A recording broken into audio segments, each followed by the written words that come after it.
안녕하세요. 자, 오늘 현법 문제는 불능미수 문제입니다. 20년 순경 1차 시험 문제입니다. 우리 불능미수 나오면 학설 관련된 걸 좀 기억을 해 두셔야 되는데, 자, 우리 구객관설이라는 게 있죠. 우리 구객관설은 여러분 절대적 불능, 상대적 불능설만 아시면 돼요.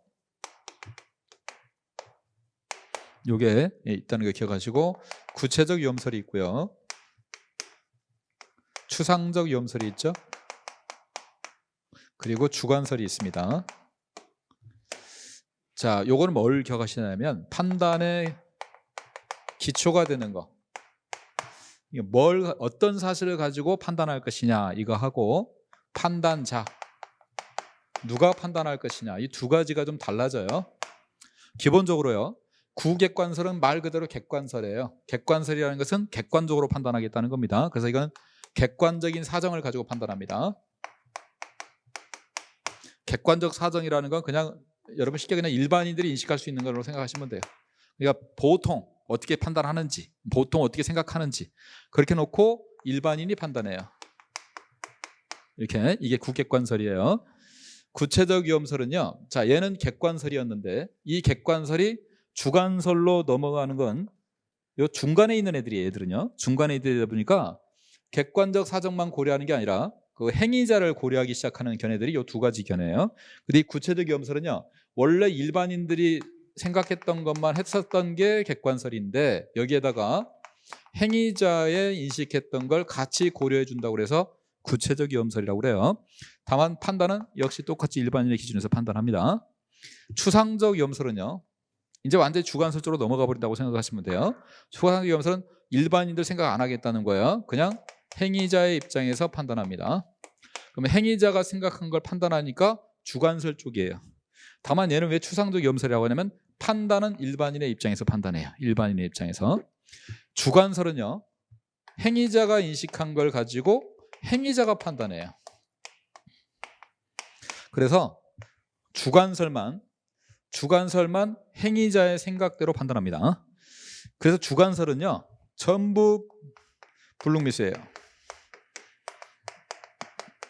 위험성을 다 인정해요. 왜 다 인정하느냐, 행위자가 죽이려고 그랬죠. 그럼 행위자는 뭐라고 생각했어요? 죽일 수 있다고 생각한 거란 말이야. 그러니까 했어요. 행위자는 당연히 죽일 수 있다고 생각했기 때문에 당연히 위험이 있다고 봐버리는 거예요. 이게 주관설이에요. 그래서 여러분 주관설은 무조건 불능미수예요. 딱 하나 예외가 있어요. 주관설에도 미신범은 불능미수가 될 수 없다고 그래요.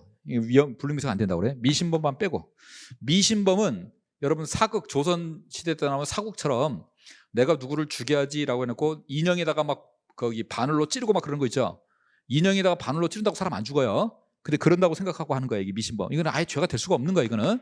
그래서 인형 백날 찍어봐야 사람 안 죽는단 말이에요. 그래서 이거는 미신범은 이 사람들도 안 된다고 해요. 하지만 미신범 빼고는 다 인정하는 게 주관설이에요. 그래서 주관설은 여러분 설에 나오면 다 주관설은 다 불능미수예요. 주관설은 다 불능미수예요. 그럼 주관설은 왜 이러느냐? 주관설을 지지하는 학자들은 뭐라고 생각하냐면 나쁜 짓을 하려고 생각했으면요 결과가 발생하지 않았더라도 처벌해야 된다고 보는 견해예요. 이 사람들은요. 일단 나쁜 행위를 한 사람들인데 이걸 왜 봐줘? 이건 무조건 처벌해야 돼 라고 보는 게 깔려있는 거예요. 불능미수는. 그래서 기본적으로 다 처벌하겠다고 보는 견해가 주관설이에요. 근데 요 위의 학자들은, 요 위의 학설은 다 일반인의 기준에서 판단합니다.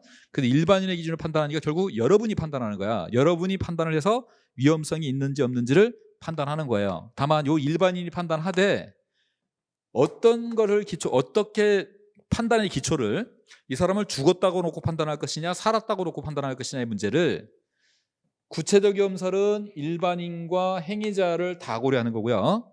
추상적 위험설은 행위자만 고려하는 거예요. 여기서 차이가 나요.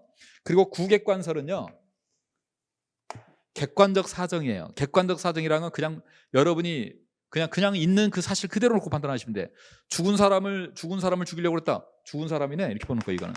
그래서 객관적 사정은 그냥 있는 그대로 사실 놓고 판단하시면 되고, 요 두 가지만 주의 좀 하시면 돼. 구체적 위험설은 일반인과 행위자, 추상적 위험설은 그냥 행위자만, 요걸 구분하시면 돼요. 그래서 요거는 아예 헷갈리지 않게 외워두세요. 구행일이 추행했다 이렇게 하고 있죠. 이렇게 하나 해놔야 여러분이 안 헷갈려요. 구행일, 추행 이렇게 오세요.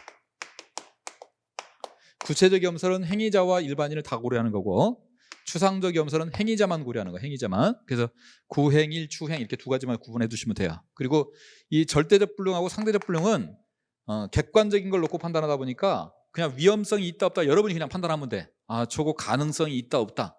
절대로 일어날 가능성이 없다. 그럼 위험성이 없다.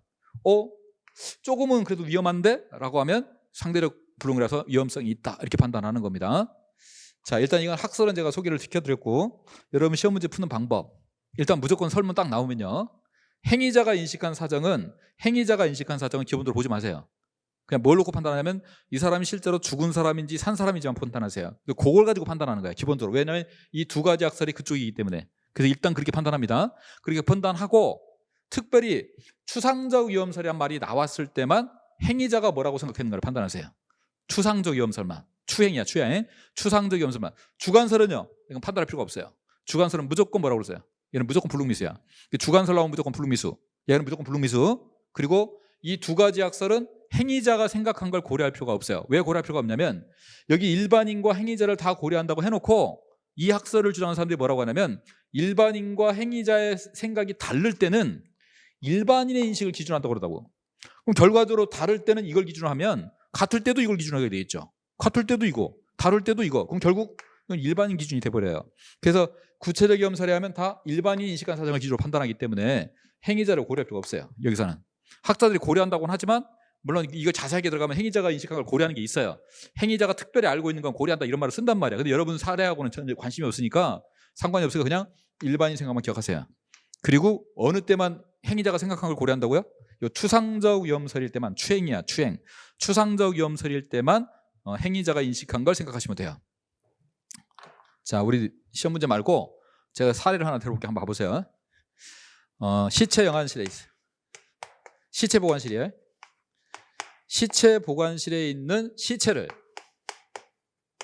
죽이겠다고 칼로 찔렀어요. 자, 이 견해를 여러분이 딱 사례가 나오면 뭐만 생각하면 돼요? 얘가 생각하는 거 생각하지 말라고요. 이거 뭐라고 그냥? 시체 이렇게 하는 거예요. 시체. 그럼 시체는 죽일 수 있어요, 없어요? 못 죽여요. 이건 위험성이 없어요. 그냥 이렇게 판단하는 거야. 그 위험성이 없기 때문에 다 불능범이에요. 근데 무슨 얘기가 나왔을 때 학설이 추상적 위험설 이게 나오면 그때는 얘 생각을 봐야 돼요. 아, 얘가 죽이겠다고 생각했다면 얘는 산 사람인 줄 알았구나. 그러면 위험성이 있어. 이렇게 하는 거예요. 그래서 얘는 불능미수 이렇게 가는 거예요. 주관설은 무조건 불능미수 이렇게 푸는 거예요. 그래서 사례가 나오면요, 사례가 나오면 그 사례에서 동그라미를 꼭 치세요. 객관적인 사정을. 시체인지 아닌지 이런 거. 그거 놓고 판단하시면 돼. 이것도 한번 해볼까요? 독극물실에서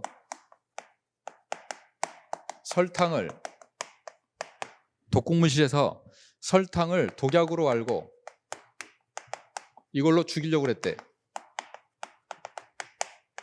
이렇게 한단 말이에요. 자, 독극물실에서 설탕을 독약으로 알고 죽이려고 그랬대요. 자, 여기서 이제 잘 생각해보세요. 우리가 추상적 위험설이 무슨 의미가, 아니 구체적 위험설이 무슨 의미가 있느냐?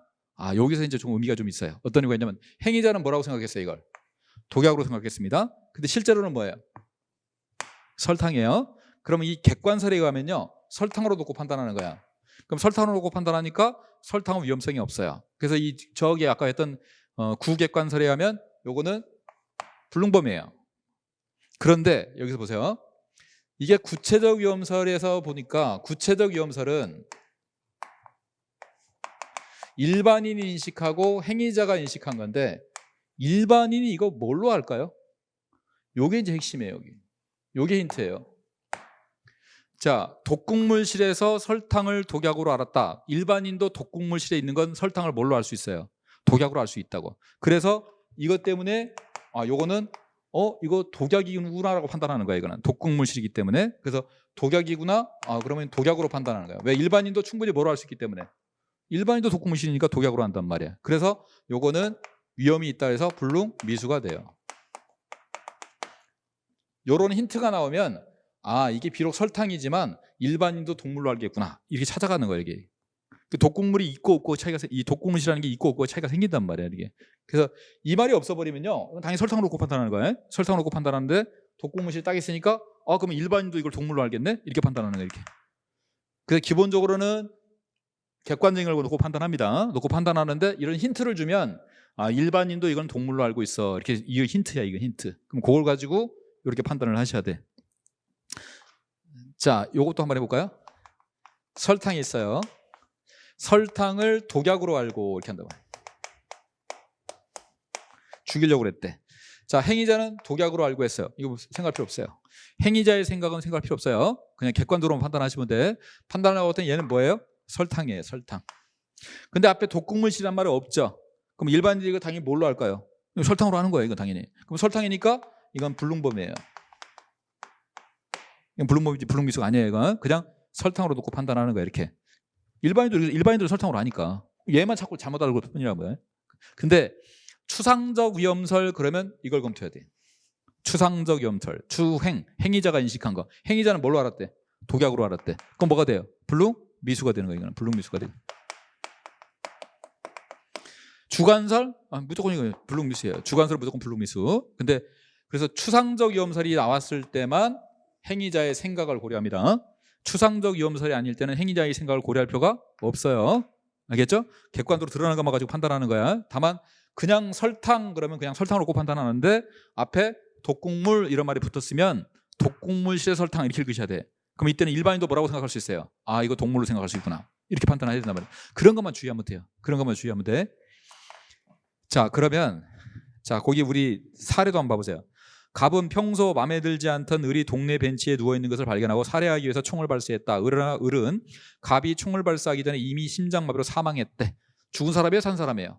죽은 사람이에요. 그냥 죽은 사람을 놓고 판단하는 거야. 그러면 자, 1번 구객관설. 죽은 사람이에요. 죽은 사람은 또 죽을 위험이 없어요. 이건 절대로 다시 못 죽여요. 그럼 구객관설에 하면 이거는 그냥 불능범이에요. 불능범. 위험성이 없어요. 그냥. 근데 2번 구체적 위험설. 여전히 구체적 위험설은 그냥 객관적으로 놓고 판단하는 거야. 죽은 사람이야. 죽은 사람이니까 역시 뭐가 없어요? 위험성 없어요. 그럼 이것도 뭐야? 불능범이에요. 불능범. 구체적 위험설도. 근데 여러분 거기 설문이 뭐가 틀렸냐면 일반인이 을을 살아있는 것으로 오인했다면 그러면 일반인이 살은 걸로 오인했다고 그러면 이건 살아있는 걸로 판단해야 돼요. 그런 위험성이 있어요. 그렇겠죠. 일반인이 살아있는 걸로 판단했다면. 근데 일반인이 살아있는 걸로 오인한 경우뿐만 아니라 뒤에 을을 사망한 것으로 인식한 경우에도 자, 일반인이 을을 사망한 것으로 인식했으면 다행히 죽은 사람이니까 위험이 없으니까 불능범입니다. 그런데 행위자 갑의 인식이 우선시된다라고 했는데 행위자는 살아있다고 생각하고 있죠. 일반인도 살아있다고 생각하면 생각이 똑같으니까 그냥 살아있다고 판단하면 되는데 행위자는 살아있다고 판단하는데 일반인은 죽었다고 생각하면 다르죠. 둘이 생각이 다를 때는 누구 의사를 우선한다고요? 일반인의 생각을 우선한단 말이에요. 그러니까 행위자의 인식이 우선된다가 틀린 거예요, 이거는요. 근데 뭐 그거는 그냥 학살을 기억하시고 일반인의 생각을 우선시한다. 다만 근데 이걸 이게 만약에 위험성이 있냐라고 물어본다면 구체적 위험설은 별말이 없으면 그냥 일반적으로 판단하는 겁니다. 죽은 사람이니까 위험성이 없다 이렇게 판단하는 거고, 특별히 일반인이 살아있는 사람으로 생각했다라고 나온다면 그때는 살아있는 사람으로 생각하는 거예요. 그렇게 구분을 해주셔야 돼. 그럼 3번 봅시다. 3번에 추상적 위험설. 추상적 위험설 나오면 뭘 검토한다고요? 인제 행위자가 생각하는 걸 고려하는 거야. 추상적 위험설일 때만 행위자가 뭐라고 생각했는가를 고려하는 거예요. 자, 행위자는 살해하려고 그랬죠. 그럼 얘는 살아있다고 생각한 거지? 그럼 이건 살아있는 사람으로 판단하는 거야. 그래서 추상적 위험설에 가면 살아있는 사람으로 생각했기 때문에 위험성 인정이 되는 거예요. 그래서 불능미수가 되는 거예요. 4번에 주관설은 무조건 뭐라고요? 주관설은 무조건 불능미수예요. 무조건 불능미수. 그래서 이 불능미수 부분은 사실은 되게 간단해요. 주관설 나오면 무조건 불능미수, 미신번 빼고 무조건 불능미수. 추상적 위험설 나와야 행위자의 생각을 보는 거예요. 행위자가 뭐라고 생각했는가는 어디서만 검토한다고요? 추상적 위험설에서만 검토하는 거야. 나머지 학설은 행위자의 생각은 무시해버리세요. 행위자가 뭐라고 생각했다 그런 거 다 무시해버리면 돼. 그냥 뭐만 판단해? 행위자의 생각이 중요한 게 아니라 일반인의 생각이 중요하단 말이에요. 그래서 살아있는 사람인지 죽은 사람인지 이것만 보고 판단하면 되고, 혹시 일반인이 살아있다고 생각했다 죽어있다란 말이 나오면 그때 그걸 가지고 판단하면 돼요. 그래서 추상적 위험설에서만 행위자가 생각한 걸 고려한다. 추상적 염설 빼고는 행위자의 생각은 무시해버린다. 그거 생각하면 오히려 헷갈려. 죽이려고 그랬다, 설탕을 독약으로 알았다, 이런 거 다 무시해버려야 돼. 그거 생각하면 헷갈린단 말이에요. 추상적 염설에서만 그걸 고려하세요. 그리고 나머지 학설은 뭐 설탕을 독약으로 오인했다, 무시. 그건 무시. 그냥 실제로 뭔지만 보면 돼. 설탕? 아, 이거 설탕이야. 이렇게 하는 겁니다.